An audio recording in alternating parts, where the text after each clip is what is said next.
Okay, well, we want to welcome Marni Halasa to the station today. Um, Marni is a New York City activist, uh, Yep. ice ice skating teacher, and candidate, I believe, for city council. Yep. Hmm. You want to make that announcement, or Well, yeah, I mean, yes, I'm announcing. I'm running for city council in 2021. I actually ran in 2017 and I pushed an issue called the Small Business Job Survival Act, which would save small businesses and mandate that every small business would have an affordable lease and the right to renew for 10 years. Um, and I feel like I was a small but fierce candidate. And even though I didn't win, I was able to really push issues and influence the conversation. And also, one of the reasons why I ran while I'm running now is that, or I believe that ordinary citizens need to get involved in the political process because we're really the closest to constituents. So we really can represent the people and be the voices for our communities. Mhm. You also ran against Corey Johnson Yes, I did. and Yes, I running. did. And I have to say, there's a lot of philosophies out there. A lot, there's some people that think, you know what, if you're such a small candidate, why even run? Like, you shouldn't even do it.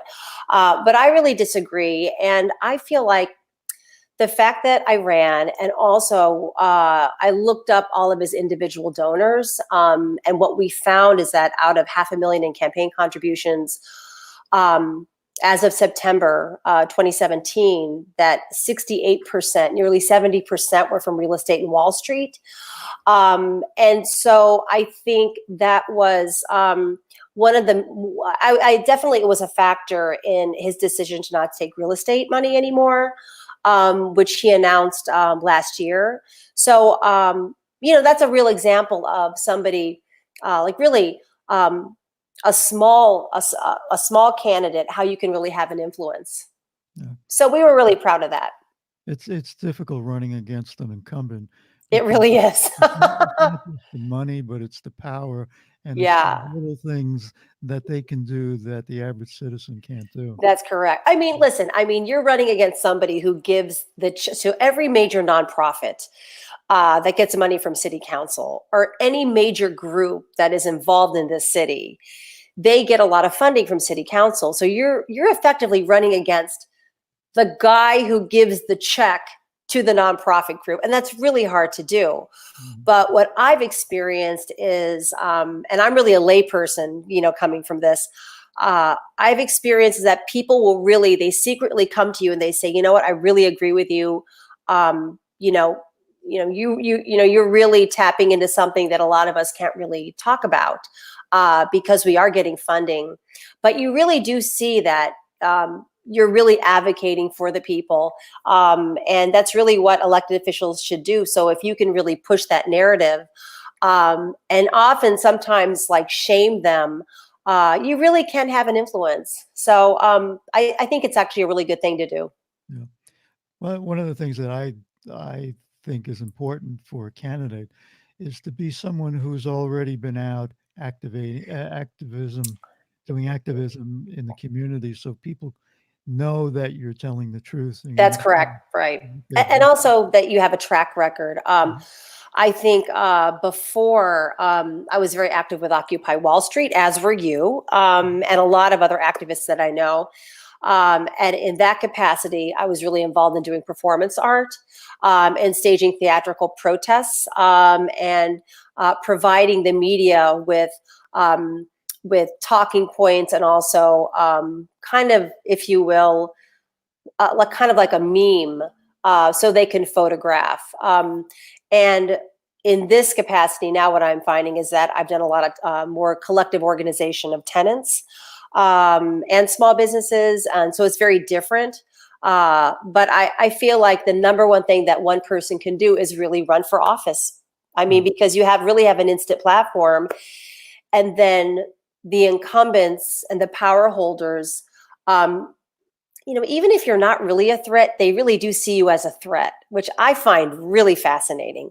And if you're really advocating for the people, you really, and your policies stand to really give people relief and improve people's lives, you really can pose a bit of a threat. And what you see is that little by little, they start to come on your side. So I found that really, really interesting. With all of the things that we've been covering over the years, the one thing that comes clear to me is that the people just don't see or hear that the politicians are listening to them. Correct. Yes. You could be outside, you could be storming their offices, and they'll just totally ignore you uh, Yes. because it's not election time. When Mhm. it comes to electing them, that's a different story. Mm-mm. Right. And the thing is, what we've seen also is, I think a lot of people don't understand how politics works, and I didn't really understand either till like I got more involved. But I think a lot of ordinary citizens, they'll give the electeds the benefit of the doubt. They're like, you know what, they smile, they talk to me. I've even had meetings with them, and there's kind of I'm going to give the benefit of the benefit of the doubt to the elected official. They seem nice, they wear a suit, they shake my hand, they play all these sort of niceties, they're very polite.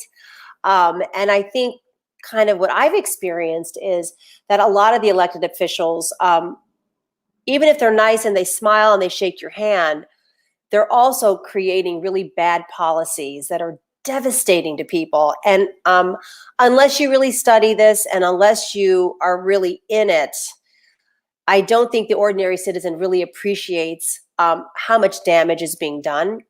I mean, it's interesting in the Hudson Yards. So I've lived here, for 27 years, 28 years.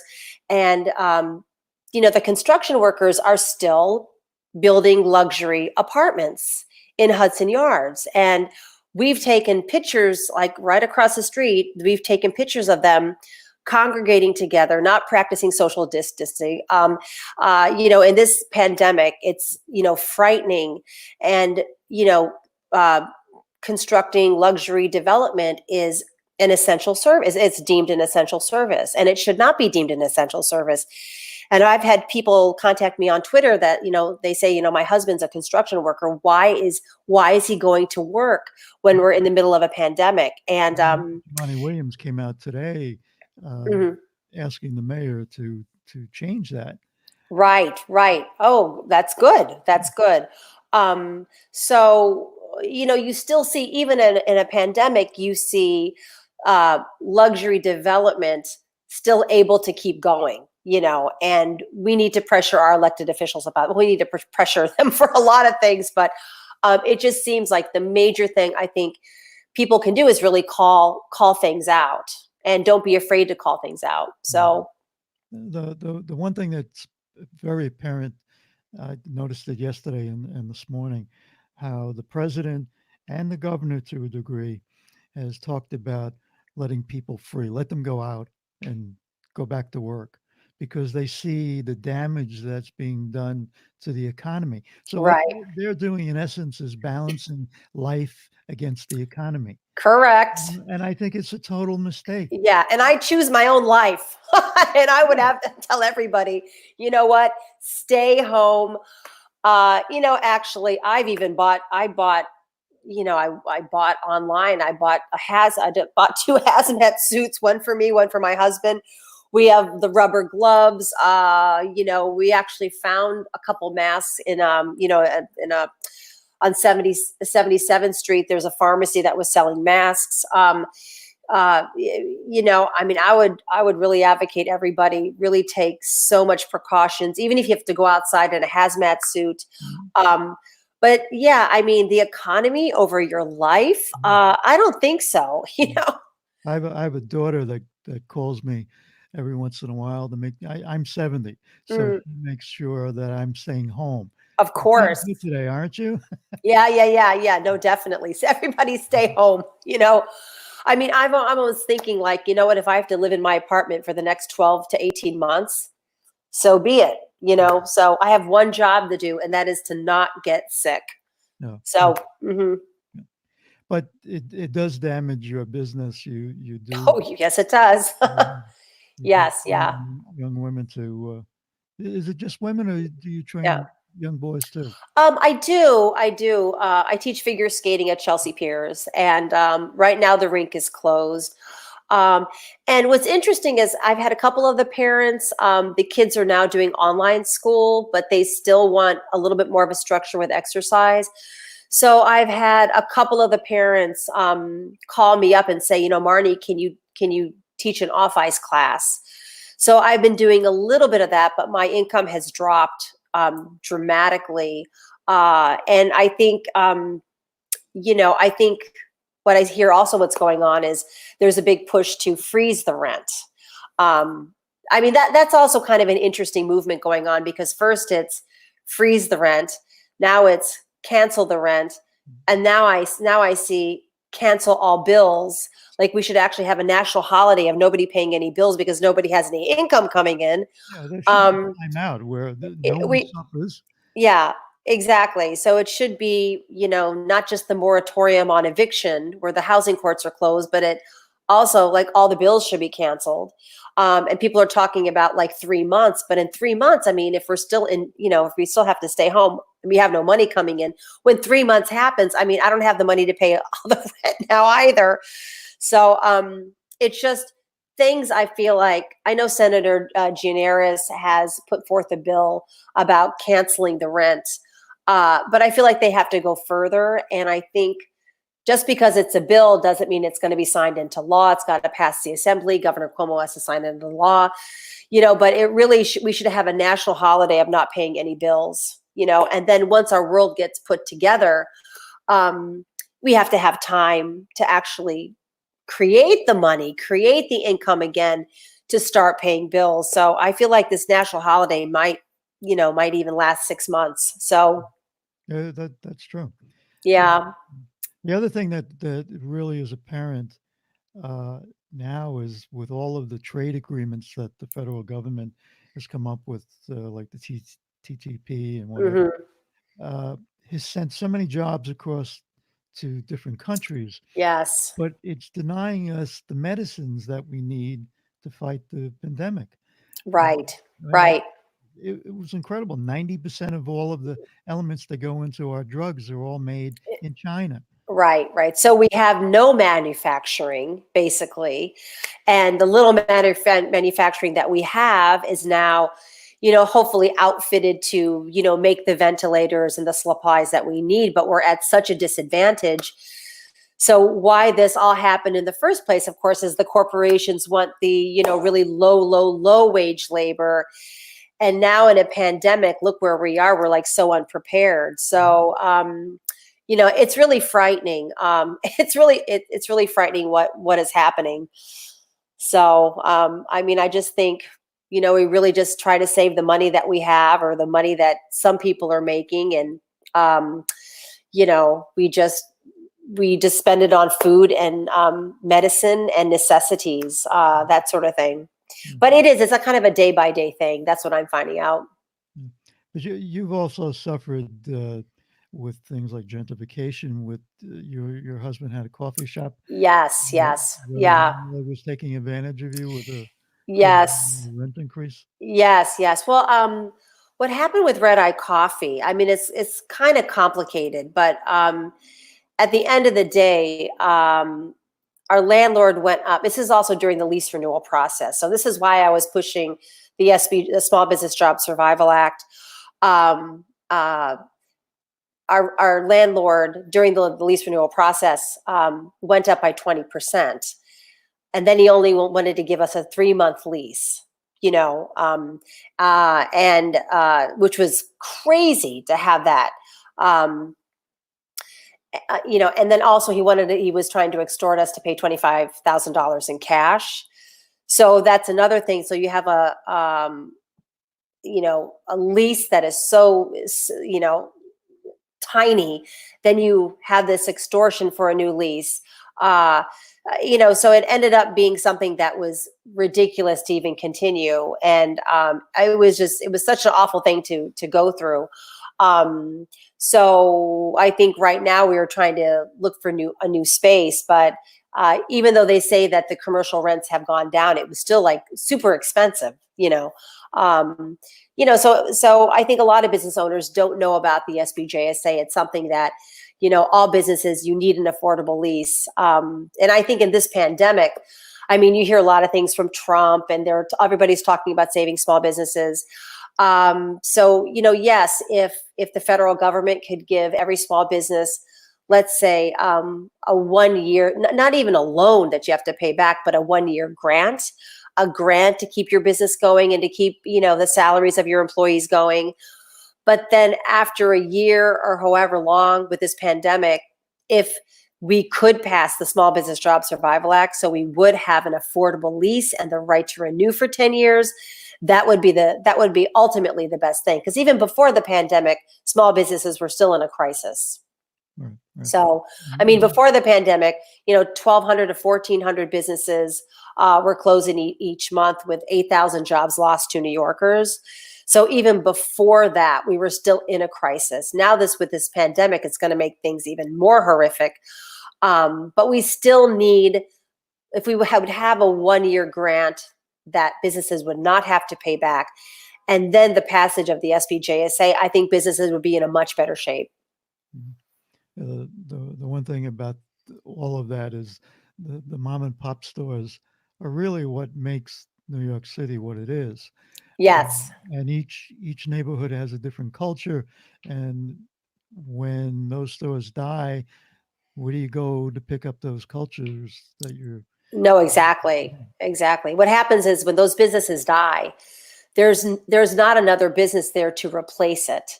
And so what I was hearing from a lot of the public housing tenants, and even like the tenants in Fulton, but even like the Penn South, the elderly people in Penn South, is that what they were saying is when the small business closed, they would have to travel so much farther, for goods and services. What would just put a strain. A lot of elderly people, they're in wheelchairs, they have walkers, they can't really, go all the way, to the affordable supermarket down on the Lower East Side. So they were really hurting in that kind of way, like traveling so far. So then a lot of the public housing residents would say, to shop, it would take their entire day Saturday and sometimes even Sunday, because they were going to different places. So, having run before and preparing to run again for city council, mm.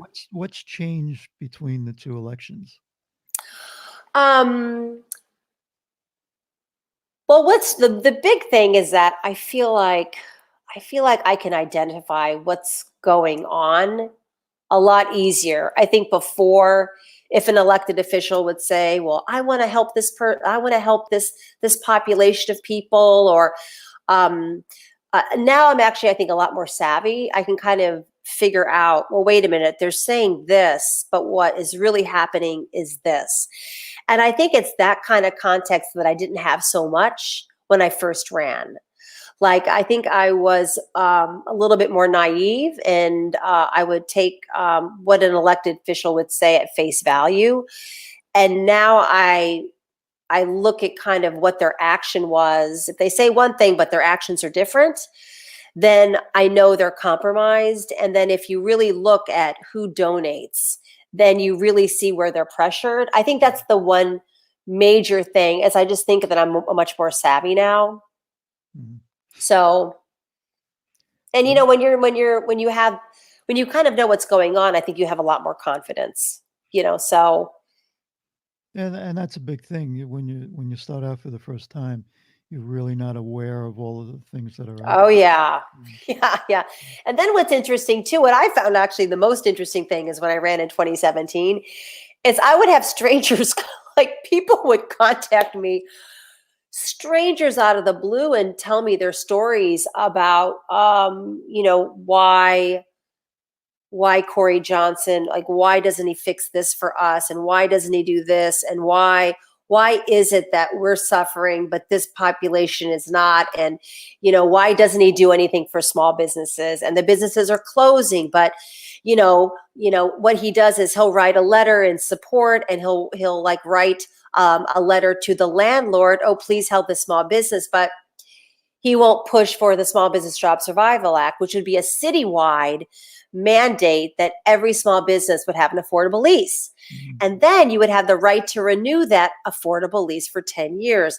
So why doesn't city council, go far enough to really help everybody? And the thing is that it's really the immigrants that are really, really hurt by this, because most of the small businesses are in the city. I think the stat was somewhere between 55 to, I think, almost 70 immigrants own the small businesses. So what that does is it has a disparate impact on immigrants. And, that's a really bad thing when you don't really want to help Black and brown people and people of color, achieve the American dream and have an affordable lease that keeps you thriving in your business. That's a bad thing for an elected official. Also, what we've seen also organizing the tenants at Fulton houses and Elliott Chelsea is the West Side officials in this district, District 3. I mean, they're all saying, we want tenant protections for the tenants, and we don't want to displace them. And, if they accept RAD, rental assistance demonstration, if they accept this new scheme, which really is a privatization scheme that can displace and evict people.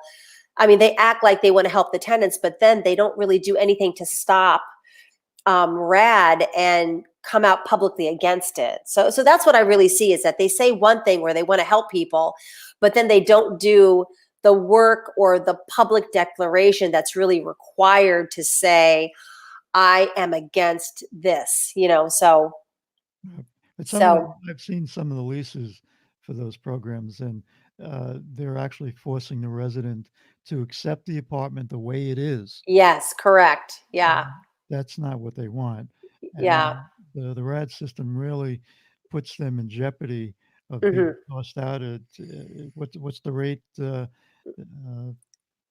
projects in Oh, Rockaway that yes. Ocean Bay. Ocean Bay. Ocean Bay, Queens. Yes, yeah.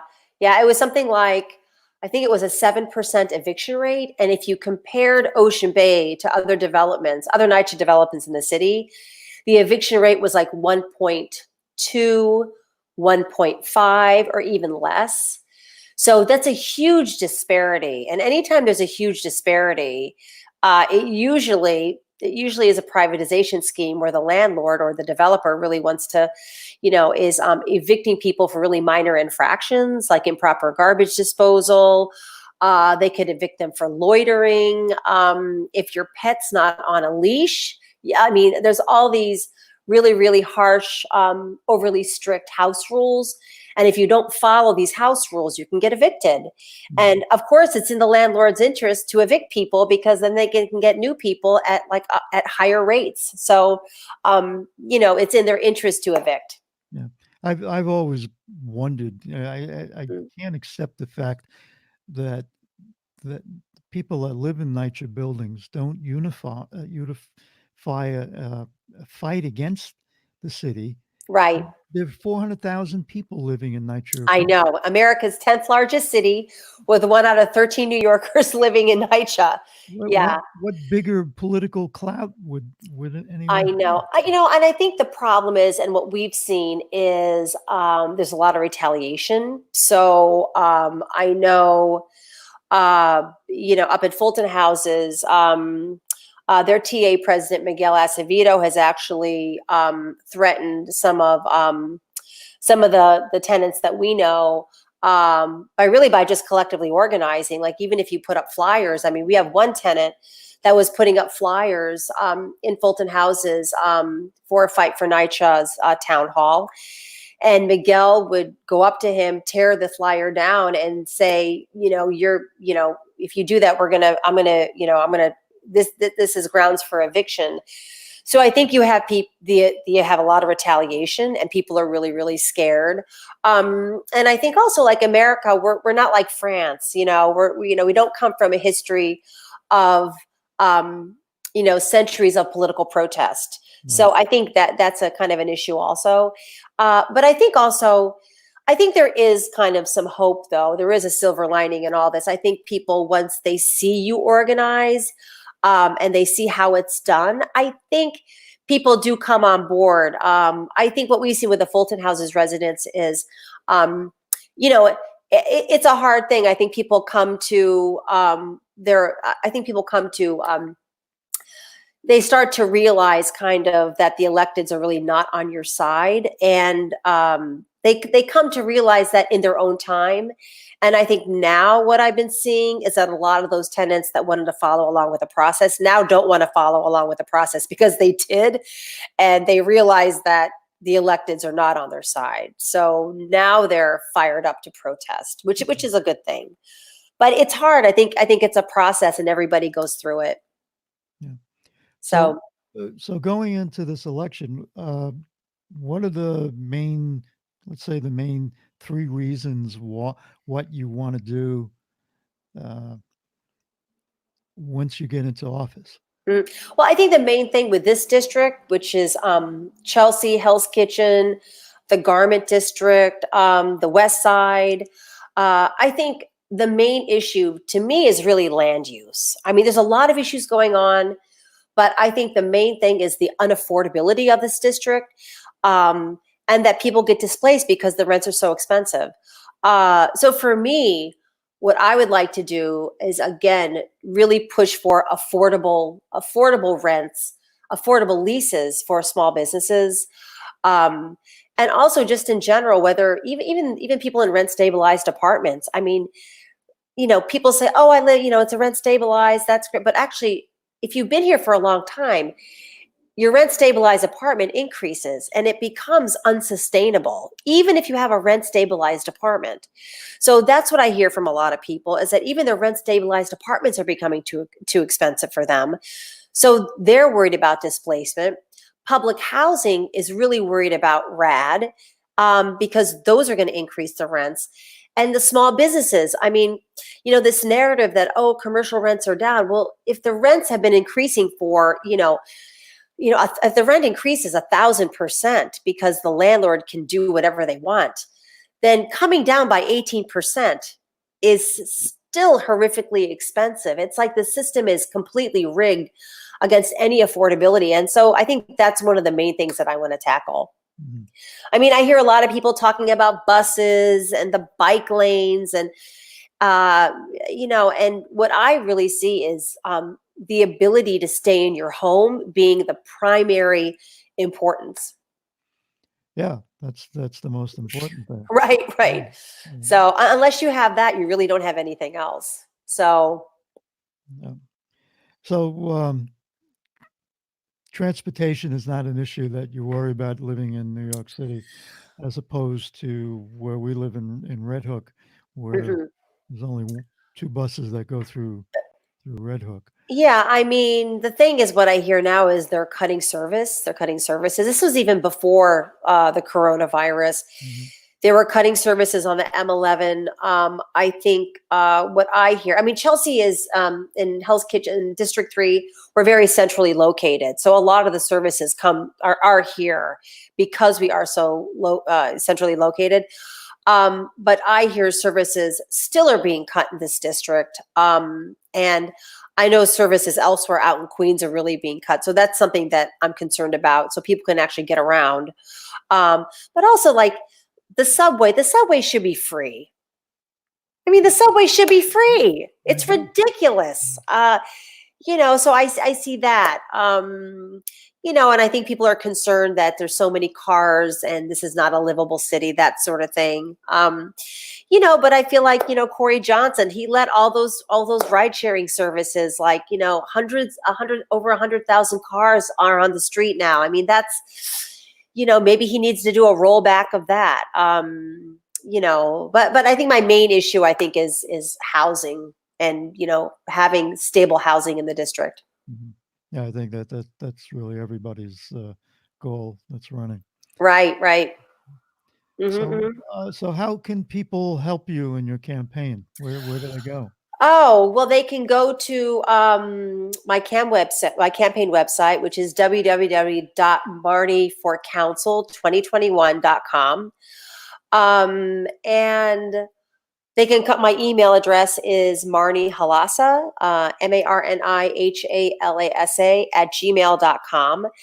And I think people should email me, and if they're in this district, District 3, I'd like to hear what concerns they have. So just like, ordinary people, whatever concern they have, I'd like to hear from them. Yeah, great. So, is there Yeah. anything else you'd like to say to those people right now? Um, Not, yeah, I mean, I think, well, with this coronavirus, I mean, I think it's hard. I think people should really try to be safe. And, you know, what I try to do is, take your life in your own hands. And if you need to stay home, and if you can stay home, I would do that. Um, I would try not to get too crazy about the news, but whatever you can do to stay safe, I think is the most important thing. And just try to be creative. Like if there's a way to work from home so you can have a little income coming in, try to think creatively about that. And I think keep in touch with like all your friends and family and network. And if there's I think really collectively organizing is the best way. Stay in touch with your networks, um, and I think keep fighting the good fight, yeah, even from your living room. Keep fighting the good fight, and keep talking to people. And if you are an activist, keep talking to your networks. And I mean, now it's time to be really creative to figure out. I mean, it's interesting, like the group Rise and Resist. So they put on their suits, they put on their masks and their gloves, and they actually did a protest. I just saw them. There was a protest by the post office.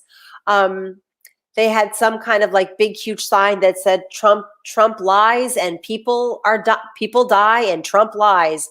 And I mean, it seems like, it was interesting. We were talking to an Occupy Wall Street group.